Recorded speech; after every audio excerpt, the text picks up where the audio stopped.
Welcome everyone to this channel. This is a new segment that we are introducing, and it is a segment where we are going to be telling stories, true stories for that matter. We are going to be having testimonies and even confessions. And we are inviting everybody, if you have a true, interesting life story, this space is for you. You are welcome. Come share the story with us so that somebody maybe can learn from it. If you are maybe away, far in any part of the world and you want to share your story, you can send that story well recorded, clear, and in English or Kiswahili to the email address that I'm going to give in this video so that you can share with other people. But if you are somebody who can access me, I'm in Nairobi, you can call me or email me to this using the same email. We meet and we share the story. We record it live. So, in this very first episode, I want to share with you a story that happened to me in the year 2007. You know, that is around 17 years ago, long time ago.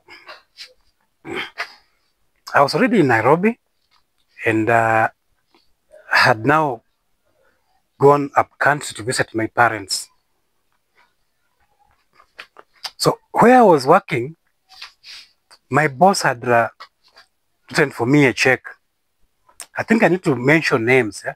Because it's a true story. There are true stories that we're going to have. So I'll just mention names. My boss, Harish, had written for me a check. It was a payment then for me to go and have some rest or leave days. So because I had scheduled my travel very close, and the check was going to take a bit of a time to mature, I spoke to my friend, and I think I didn't even have an account then, if I'm not wrong. I did not have a bank account. So I asked my boss, Harish, to write the check in my uncle's name, Mr. Benson Omondi, who is now late. May God rest his soul.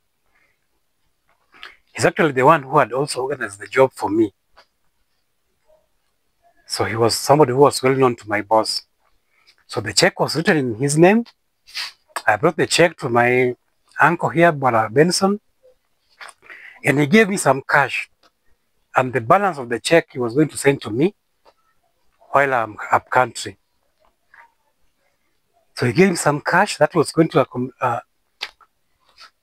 accommodate my travel, 1, 2, 3, and the rest of the balance he'll send to me when I'm home and the check is now matured.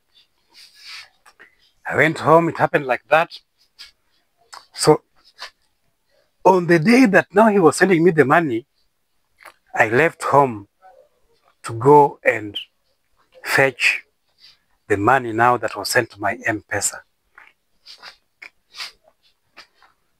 I had not even registered my line with the M-Pesa, but the money could come.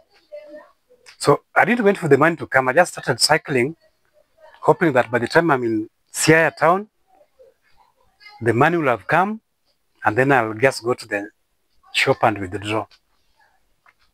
I cycle.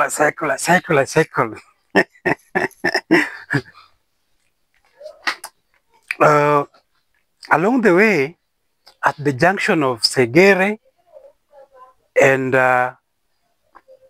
Nyadorera Siaya Road, it was then not yet tarmacked, very muddy. But then there was no rain, it was just dusty. I meet my cousin Zipporah Obeto. I meet her along the road also cycling towards Siaya. So I join her, we cycle together. She was going to visit a sister of hers from where she's married, a sister-in-law who was hospitalized in Siaya Bama Hospital. So we cycle together. We reach Siaya. My money has not, entered the phone. So I opt to go with her to hospital so that we can visit the sister-in-law. We went there, found the patient there. We had a discussion, stories. Then I told them that now I need to leave because now my money had come. And told them that my plan is that I'm going to withdraw some money here that had come so that I can return home. I bade farewell to them and went. So while going to withdraw the money, the nearest M-Pesa that I could find, I found that they didn't have the money. They didn't have the cash that I required. It is not as if I had, it was so much money, but they didn't have it. There were people already even queuing for the money. So you are supposed to queue. I was going to be like number 4. So they have to sell. So from the proceeds of the sales, they give the first person who is withdrawing. Then if somebody comes to deposit, maybe they can give the second person. So you have to wait for money like that. The money is not in the shop. So you have to wait for the person, somebody who will come deposit, or if they make sales. That is when you'll get your money if you get, so that you can withdraw. For me, I thought I can't wait for that, I asked them the nearest shop available. So they told me I can either get an M-Pesa shop in Bondo or Luanda. Because I think that was the only shop, M-Pesa shop in Siaya then. Hey, I started wondering, what do I do? But I was still very energetic. So I decided that I can't queue here with these people. Let me just now hit the road and cycle to Luanda because I felt it was the nearest. I'd never gone to Bondo. And all the time when I'm going to Nairobi, I use the Luanda road. With the vehicle, it's usually 20, 30 minutes. So I thought cycling, it will take me like 1 hour or less. With me, I think I had like 100 shillings. So I decided to buy some small packet of milk to go and take to the patient at Bama Hospital. And then I can now take the journey to Luanda. I think the milk was for 80 shillings. So I bought the milk and took it to the hospital so that I can also tell them my plans and bid and say bye. I did that, but they warned me. They warned me that if I'm going to Luanda cycling, it's not possible. It's not easy. It's far. I need to take a vehicle. But I insisted. I said, no, I am going to manage. But I had also thought that if it is going to be too far, on my way back, I'll take a vehicle now because now I'll have already withdrawn the money. We are talking of 2 p.m. now. I'm in Siaya, going to 3. So I start the journey now to Luanda. Man, I pass Nyea. I pass another town, I think Wagai. I'm starting to get worried. This thing, how far is this place? I'm cycling. I don't eaten, only porridge that I taken at home. I cycle. After 1 hour of cycling, I started realizing that this place is not the way I think. It is a far place. As I asked somebody, how far is Luanda from here? Then he tells me, if you're going with a cycle, it's still a very long distance. But if it's a vehicle you're going to use, then you cannot, maybe 20 minutes. Hey, I got shocked. But I still proceeded with the journey. Cycling. Then I could see some river passing. I think that was River Yala, passing just near the road. And I was very hungry, sweat and everything. So I decided to go and wash my face, head, and drink some water from the river. So I went down the terrain there, down to the river source, and washed my head, had some water, refreshed, and I felt very good now. When I came back, now again I have energized, cycle.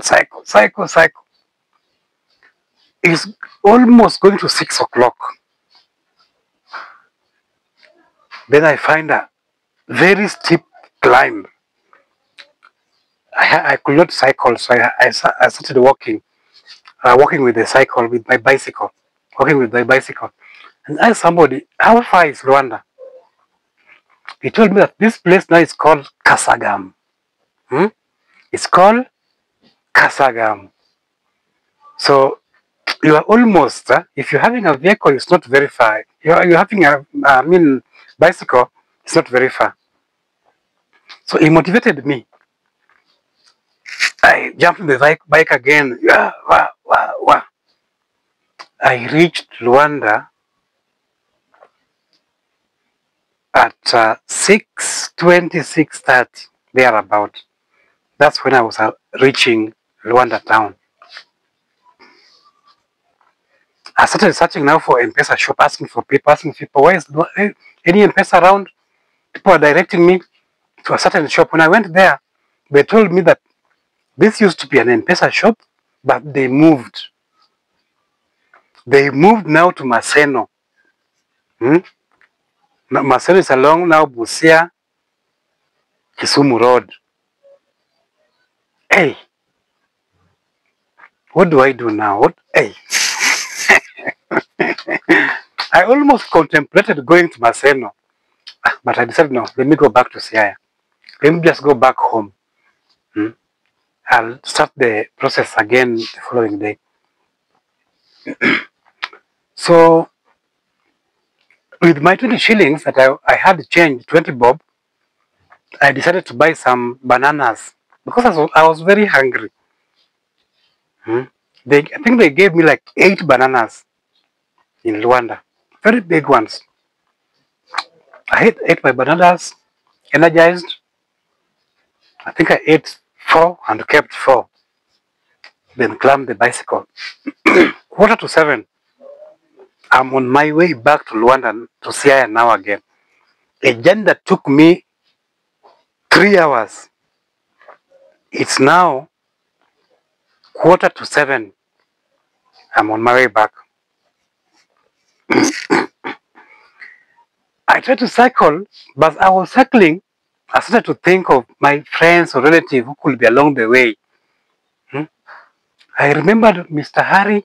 We used to work with him in Nairobi. I used to, is it person? Can I call him to direct me to their home around here so that I can go and spend the night? I just said, no, let me just try. At least I should reach Siaya. Even if I was to be accommodated, let me be accommodated in Siaya, not along the way. So I just got some energy.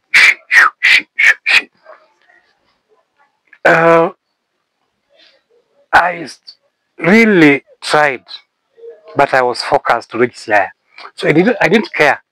So even if darkness was catching up with me, I said I must proceed. And just when I was around nearing Siaya now, around 8:30 going to 9, I started thinking of people who are in Siaya that I know. But I couldn't think of one that I can call. Then I called my brother who was in Baringo. He gave me a number of a friend, family friend who was in Siaya, Ndugu Richard. So reaching Siaya around 9, now 9:15, I called Ndugu Richard on the number that I've been given by my brother. But now Ndugu Richard has already left Siaya to where he stays, which I think was a bit of a distance. So he connects me to a guest house in Siaya. What was the name of the guest house? Kalulu. It was called Kalulu Guest House. I think so. So I went to Kalulu. Is it Kalulu? I think something like that. I went. He connects me to Kalulu people. He really speaks to them so that I can just go and be given a room without paying. I'll pay tomorrow. So I went there. I find my case has been presented to them. I'm escorted to the room.